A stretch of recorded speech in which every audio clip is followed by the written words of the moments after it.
Magandang umaga po sa inyong lahat. Narito na yung ating 5 a.m. update sa binabantay nating bagyong si Bagyong Hana na nasa loob pa rin ho ng Philippine Area of Responsibility as of September 4 po ngayong umaga ng Lunes.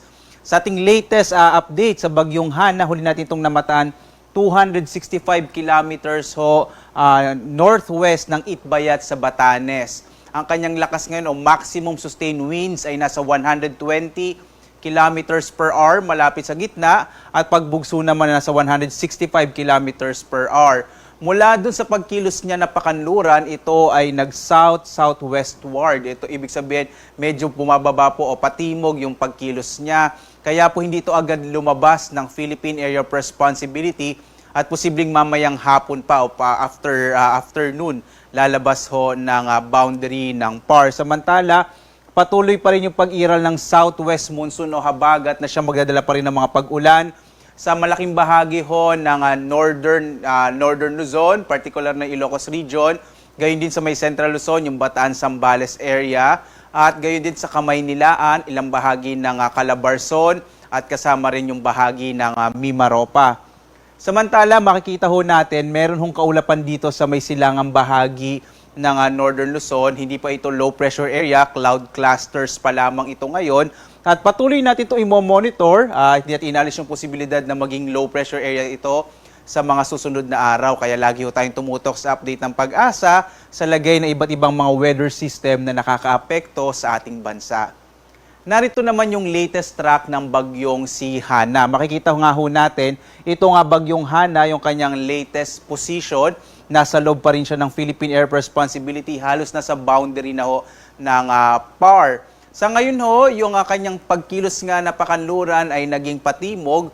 Kadalasan nangyayari ho ito kapag may interaction ito sa kalupaan o kung minsan naman ho, epekto ng high pressure area na siyang nakaka-impluwensya sa pagkilos ng bagyo. Kaya hindi pa ito agad lumabas ng Philippine Area of Responsibility.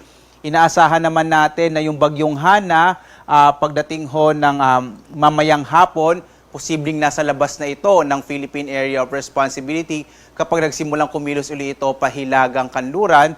Samantala, bukas ho, araw ng Martes naman, nasa around 480 kilometers northwest na ito ng Itbayat sa Batanes. Ang pagkilos ho niya, posible po itong pumunta sa may bahagi ng mainland China. Ito ay magla-landfall sa may mainland China kung saan ito ay tuluyang mag-deteriorate at manghihina po, magwi-weekend at magiging isang depression o tropical depression na lamang kapag nanatili na ito sa mainland China. Samantala, nakataas pa rin yung signal number 1 sa bahagi ho ng Batanes, yung lalawigan ng Batanes.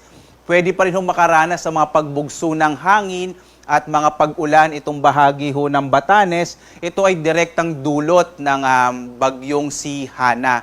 Samantala, malaking bahagi pa rin ho ng Luzon, kasama na rin ho ilang bahagi ng Kabisayan ay makararanas ng mga pag-ulan at maulap na panahon sa araw na ito. Makikita ho natin, partikular na malalakas na mga pag-ulan pa rin mararanasan sa Ilocos Region, Zambales, Bataan at Occidental Mindoro. Samantalang kung minsan ho, may mga malalakas na mga pag-ulan pa rin mararanasan sa Kamaynilaan, Cordillera, Tarlac, Nueva Ecija, Pampanga, Bulacan, sa Rizal, Cavite at Batangas. Malaking bahagi pa rin ho ng Calabarzon ay makararanas pa rin ng katamtaman kung minsan ho malalakas na mga pag-ulan.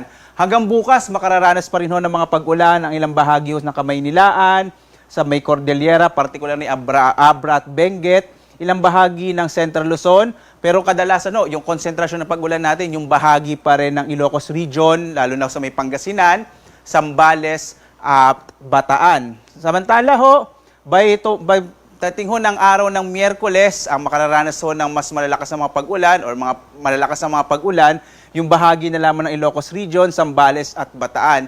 Inaasahan ho kasi natin na kapag ho ang itong bagyong Hana ay naglandfall na sa mainland China, tuluyan ng humina, yung impluensya nito o pagpapalakas sa southwest monsoon o habagat ay hindi na rin ho ganon kalakas dahil ho doon posibleng mababawasan na significantly ang mga pag-ulan, partikular na sa western section ng Luzon. Narito ho yung mapa ng mga ating mga pag-ulan. Makikita ho natin ang konsentrasyon ngayong araw ng Lunes, dito pa rin sa western section ng Luzon. Kasama pa rin dyan yung Kamaynilaan, yung bahagi ho ng Mindoro. Pagdating ng araw ho ng Martes, bukas, yung bahagi ho ng Zambales, Bataan area yung makararanas ng potensyal ng katamtaman hanggang sa malalakas na mga pag-ulan.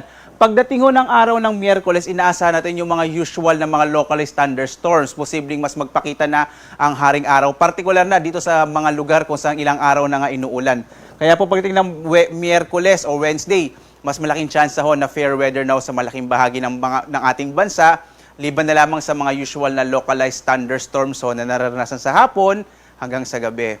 Samantala, sa mga lugar po na ilang araw ng inuulan, patuloy ho nagpapaalala ang pag-asa sa mga posibilidad ng mga biglaang pagbaha at pagguho ng lupa. Kaya iba yung pag-iingat ho ang kinakailangan para sa mga kababayan na nasa mga lugar na ito.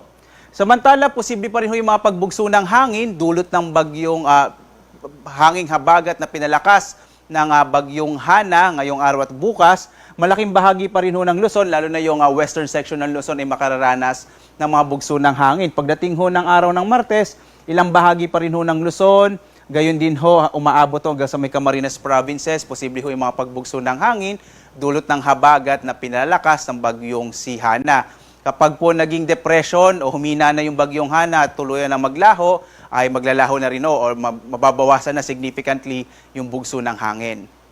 Samantala ho, nakataas pa rin yung gale warning natin sa malaking bahagi ho ng western Luzon, kasama din yung western Visayas. Asahan pa rin ho dito sa mga lugar ho, sa may kulay pula ho natin, inaasahan ho natin na magiging maalon pa rin yung karagatan, kaya delikado maglayag yung maliit na sakyang pandagat at maliliit na mga bangka sa bahaging ito ng ating bansa. Posible rin ho makansela yung mga biyahe ho ng mga ilang mga sakyang pandagat sa bahaging ito ng ating kapuluan kung saan may nakataas ay na gale warning.